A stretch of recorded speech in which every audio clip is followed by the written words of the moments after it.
Ninguém naquela oficina imaginava que um simples gesto de bondade iria destruir uma vida, para depois transformá-la completamente. Era mais um fim de tarde comum quando Miguel, um mecânico dedicado e respeitado pelos colegas, viu uma velha senhora parada em frente à oficina, segurando a bolsa com as duas mãos, visivelmente nervosa. O carro dela soltava fumaça e o olhar denunciava desespero. Ela entrou devagar, quase pedindo permissão para existir ali. Com a voz trêmula, explicou que o carro havia parado no meio da rua. Disse também que não tinha dinheiro suficiente para um conserto caro. Aquela era toda a economia do mês, talvez do ano. Miguel olhou para o carro, depois para o relógio. O expediente estava quase acabando. As regras da empresa eram claras: nada de serviços sem autorização e muito menos de graça. Mas algo naquela senhora lembrava sua própria avó. O mesmo olhar cansado, a mesma dignidade ferida por precisar pedir ajuda. Sem pensar muito, Miguel respirou fundo e disse: "Eu dou um jeito." Enquanto trabalhava, ele sabia que estava arriscando o emprego. Mesmo assim, escolheu fazer o que achava certo. Ajustou uma peça simples, resolveu o problema e limpou as mãos no pano. "Pode ir tranquila, não precisa pagar nada." A velha senhora segurou as lágrimas, agradeceu repetidas vezes e saiu dali em silêncio. O que Miguel não sabia era que alguém observava tudo e que aquela decisão custaria caro. Na manhã seguinte, Miguel chegou à oficina como fazia todos os dias. Ainda sentia um leve aperto no peito por causa do que havia feito, mas tentava se convencer de que tinha tomado a decisão certa. Afinal, fora apenas um ajuste simples, algo que qualquer mecânico experiente resolveria em minutos, nada que justificasse um drama. Mas o clima naquele dia estava diferente. Os colegas evitavam o contato visual, as conversas eram baixas demais, o som habitual de ferramentas batendo parecia mais distante. Miguel percebeu que algo estava errado antes mesmo de ser chamado pelo gerente. "Miguel, o chefe quer falar com você, agora." O coração dele acelerou. Limpou as mãos no uniforme, respirou fundo e seguiu pelo corredor estreito até a sala envidraçada. Lá dentro, o gerente estava sentado com os braços cruzados, expressão dura, ao lado do dono da oficina, um homem conhecido por não tolerar exceções. Sem rodeios, o gerente abriu um tablet e girou a tela. "Reconhece isso?" Era a imagem da câmera de segurança. Miguel aparecia claramente consertando o carro da velha senhora. O tempo do vídeo parecia cruelmente longo. Cada segundo reforçava o erro. "Você sabe muito bem que isso vai contra as regras", disse o dono, com voz fria. "Serviço sem cobrança, sem autorização, ainda mais depois do expediente." Miguel tentou explicar. Falou da situação da senhora, da simplicidade do conserto, da urgência. Disse que não fez por mal, que só quis ajudar. Mas as palavras não encontravam espaço. "Aqui não somos uma instituição de caridade", respondeu o gerente. "Se abrirmos exceção para você, amanhã todo mundo faz o mesmo." O silêncio que se seguiu foi pesado. Miguel sentiu a garganta secar. "Você está demitido." A frase caiu como um soco. Por alguns segundos, ele achou que tinha ouvido errado. Demitido? Por aquilo? Tentou argumentar, pediu reconsideração, lembrou dos anos de dedicação, das horas extras, dos fins de semana sacrificados. Nada adiantou. A decisão estava tomada. Saiu da sala atordoado, com uma caixa de papelão nas mãos, carregando poucas coisas. Uma foto antiga da família, uma caneca rachada e o uniforme que já não lhe pertencia. Do lado de fora, o sol parecia forte demais para alguém que acabara de perder tudo. Miguel sentou no meio-fio e ficou ali por longos minutos olhando para o chão. A cabeça girava, as contas, o aluguel atrasado, a mãe doente que dependia da ajuda dele, tudo veio de uma vez. "Será que fiz errado?" pensou. Pela primeira vez, a dúvida corroeu sua certeza. Enquanto isso, do outro lado da rua, um carro preto e elegante estava estacionado havia algum tempo. Dentro dele, alguém observava a cena em silêncio. A velha senhora. Mas agora, sem o casaco simples do dia anterior, sem a bolsa gasta, seu olhar não era mais frágil. Era atento, firme, analítico. Ela acompanhou Miguel sair com a caixa, sentar no meio-fio e baixar a cabeça. Seus lábios se apertaram levemente, como quem confirma algo importante. Sem ser notada, ela fez uma ligação. "É ele, o mecânico." Do outro lado da linha, a resposta pareceu imediata. "Tem certeza? Absoluta." Ele não sabia quem eu era, Mesmo assim, ajudou. A ligação foi encerrada. Miguel, alheio a tudo isso, levantou-se com esforço e começou a caminhar sem rumo. Cada passo parecia mais pesado que o anterior. Passou por ruas conhecidas, mas tudo parecia diferente. O mundo não havia mudado, mas ele sim. Em casa, sentou na cama e ficou olhando para um nada. O silêncio era ensurdecedor. Pegou o celular, abriu mensagens antigas, procurou por algum sinal de conforto. Nada. À noite, quase não dormiu. Enquanto isso, em uma sala ampla e elegante, a velha senhora agora estava sentada à cabeceira de uma mesa longa. Ao redor, homens e mulheres bem vestidos aguardavam em silêncio. Ela apoiou as mãos sobre a mesa e falou com autoridade. Amanhã quero respostas e consequências. Ninguém ousou questionar. A mesma mulher que havia entrado insegura naquela oficina agora controlava decisões que podiam mudar destinos. E Miguel ainda não fazia ideia do que estava prestes a acontecer. O dia amanheceu cinzento, como se o céu refletisse exatamente o que se passava dentro de Miguel. Ele acordou antes do despertador, com a sensação incômoda de que algo estava errado, mais errado do que já estava. Sentado à beira da cama, passou a mão pelo rosto e respirou fundo. Nunca havia ficado desempregado antes. Desde jovem, aprendera que trabalho era dignidade, e agora tudo tinha sido arrancado por um único gesto de bondade. Preparou um café ralo, quase sem açúcar. Não tinha fome, não tinha planos. Pegou o celular e começou a procurar vagas em oficinas da região. Para sua surpresa, nenhuma resposta. Em 2 lugares, disseram que já sabiam do ocorrido. Em outro, nem sequer o deixaram terminar a frase. Vamos retornar, diziam, antes de desligar. Miguel sentiu um nó se formar no estômago. Como assim já sabiam? O que parecia uma demissão comum agora começava a soar como algo maior. Enquanto isso, na oficina, o clima estava pesado. A saída de Miguel havia gerado comentários entre os funcionários. Muitos achavam a decisão exagerada, outros tinham medo de falar qualquer coisa. No meio da manhã, um carro de luxo parou em frente ao estabelecimento. O brilho da lataria contrastava com a fachada simples da oficina. Todos pararam o que estavam fazendo. De dentro do carro desceu a velha senhora, mas agora ela não parecia velha. O andar era firme, a postura imponente, o olhar seguro. Vestia roupas elegantes, discretas, mas claramente caras. Um silêncio estranho tomou conta do ambiente quando ela entrou. Bom dia,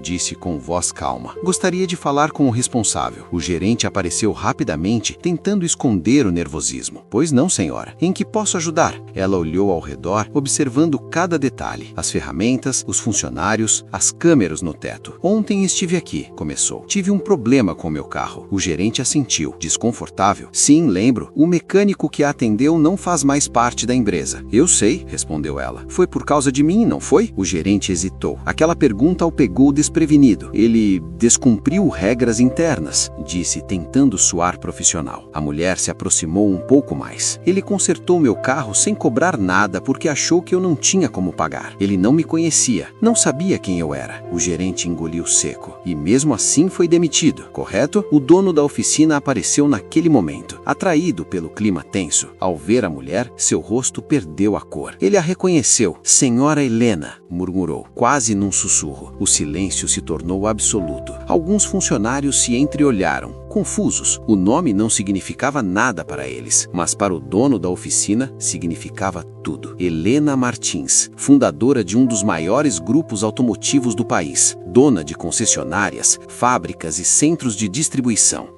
Uma mulher cujo nome raramente aparecia na mídia, mas cuja influência era conhecida nos bastidores. Ela respirou fundo e disse: eu vim observar, não o carro, as pessoas. O gerente parecia prestes a desmaiar. O que esse mecânico fez, continuou Helena, foi algo que dinheiro nenhum compra. Caráter. Ele teve a chance de me ignorar, de cobrar, de seguir regras frias, mas escolheu ajudar. Ela fez uma pausa curta, mas suficiente para que cada palavra pesasse. E vocês escolheram puni-lo. Do outro lado da cidade, Miguel estava sentado em uma praça, olhando crianças brincarem, tentando afastar pensamentos ruins. De repente, seu celular vibrou. Número desconhecido. Ele quase não atendeu. Alô, Miguel? Disse uma voz feminina, firme e serena. Aqui é Helena Martins. O nome não lhe disse nada. A senhora que teve o carro consertado ontem? A mesma. Preciso conversar com você. Hoje. hoje. Miguel sentiu o coração acelerar. Sobre o concerto? Eu posso explicar. Não, interrompeu ela. Sobre quem você é. Ela passou um endereço e desligou. Confuso, Miguel passou o resto da manhã tentando entender o que estava acontecendo. Algo dentro dele dizia que aquela ligação não era comum. Havia algo escondido, algo muito maior para ignorar. À tarde, ele chegou ao endereço indicado. Um prédio moderno, elegante, com segurança na entrada. Sentiu-se deslocado, como se não pertencesse àquele lugar. Foi conduzido até uma sala ampla, com janelas enormes. Helena estava de pé, olhando a cidade lá de cima. Obrigada por vir, disse, virando-se. Miguel ficou em silêncio, sem saber o que dizer. Sente-se, ela pediu. Ele obedeceu. Helena observou por alguns segundos, como quem analisa alguém além das aparências. Você sabe por que foi demitido, começou. Mas não sabe por que eu estive naquela oficina. Miguel franziu a testa. Aquilo foi um teste, ela continuou. Um teste que você passou, e eles falharam. Miguel sentiu um arrepio percorrer o corpo. Teste? Repetiu. Helena assentiu lentamente. E agora, Miguel, precisamos falar sobre as consequências. O coração dele batia tão forte que parecia ecoar na sala. Ele ainda não sabia se aquilo significava justiça ou algo ainda maior. Miguel permaneceu sentado, tentando processar tudo o que havia acabado de ouvir. Um teste. Aquela palavra ecoava em sua mente como um martelo. Ele nunca tinha participado de nada parecido. Nunca imaginou que um simples gesto pudesse ter sido observado com tanta atenção. Eu não entendo, disse com a voz baixa. Por que testar pessoas assim? Helena caminhou lentamente pela sala antes de responder. Porque caráter não aparece em entrevistas, Miguel. Não está no currículo. Não se mede por certificados. Ele aparece quando ninguém está olhando. Ou quando achamos que estamos lidando com alguém que não pode nos oferecer nada em troca. Ela se sentou à frente dele. Há meses estou avaliando empresas que prestam serviços para o meu grupo. Mas acima de tudo, estou avaliando pessoas. Queria ver como tratariam alguém que aparentava fragilidade. Alguém sem status. Alguém que parecia não ter valor comercial. Miguel sentiu um aperto no peito. E eu perdi meu emprego por isso. Você perdeu um emprego, respondeu Helena, com firmeza, mas ganhou algo muito maior. Ela apertou um botão sobre a mesa. A porta se abriu e um homem de terno entrou com uma pasta nas mãos. Colocou-a diante de Miguel e saiu sem dizer uma palavra. Abra, pediu Helena. Com as mãos trêmulas, Miguel abriu a pasta. Lá dentro havia documentos, contratos e uma carta com seu nome. Estou encerrando todos os contratos do meu grupo com aquela oficina, disse Helena. A partir de hoje, eles não prestarão mais nenhum serviço para nós. Miguel arregalou os olhos. Mas isso vai acabar com eles. Não, respondeu ela. Vai ensiná-los. Ela respirou fundo antes de continuar. Quanto a você, quero que trabalhe comigo. Miguel sentiu o mundo parar. Trabalhar como mecânico? Helena sorriu de leve. Como gestor de pessoas. Alguém que entende que máquinas são importantes, mas gente é insubstituível. Quero você liderando uma nova unidade social do grupo, treinando equipes, ensinando exatamente o que fez naquele dia. Miguel não conseguiu conter as lágrimas. Eu só fiz o que achei certo. Exatamente. E é por isso que preciso de você. Alguns dias depois, a notícia se espalhou. Funcionários da antiga oficina ficaram chocados ao saber quem realmente era a velha senhora. O gerente tentou ligar, pedir desculpas, justificar a decisão, mas já era tarde. A oficina perdeu contratos, credibilidade e principalmente a chance de manter alguém que jamais deveria ter sido descartado. Miguel, por outro lado, começou uma nova fase. Passou por treinamentos, conheceu equipes em diferentes cidades, ouviu histórias parecidas com a dele. Pessoas boas, cansadas de serem punidas por fazer o certo. Em cada palestra, ele contava sua história, não para se exibir, mas para lembrar algo simples. Fazer o bem pode custar caro no começo, mas nunca sai barato no final. Meses depois, Miguel voltou à antiga oficina, não como funcionário, mas como visitante. O dono o recebeu com um aperto de mão tímido. O gerente mal conseguiu sustentar o olhar. Miguel observou o lugar onde tudo havia acontecido. A mesma entrada, as mesmas ferramentas, mas nada parecia igual. Antes de ir embora, encontrou uma funcionária jovem, nova no serviço, ajudando um senhor idoso com dificuldade para pagar. Ela olhou para Miguel insegura. Senhor, posso ajudá-lo sem cobrar tudo agora? Miguel sorriu. Pode? Sempre pode. Do lado de fora, Helena aguardava no carro. Viu só? Disse ela. A bondade é contagiosa. Miguel assentiu. Naquele dia, ele entendeu que perder um emprego não foi o fim, foi o começo de algo que jamais teria acontecido se ele tivesse escolhido o caminho mais fácil. E a velha senhora? Ela nunca foi apenas uma senhora com um carro quebrado. Ela foi o espelho que revelou quem cada um realmente era quando achava que ninguém importante estava olhando. Às vezes, a vida testa o nosso caráter disfarçada de problema, e muitas vezes o preço de fazer o bem parece alto demais, até o dia em que a verdade aparece. Se essa história tocou você de alguma forma, deixe seu like, se inscreva no canal e compartilhe com alguém que acredita que caráter ainda importa. E agora me conta nos comentários, de qual cidade você está escutando essa história? Eu quero saber até onde essa mensagem está chegando.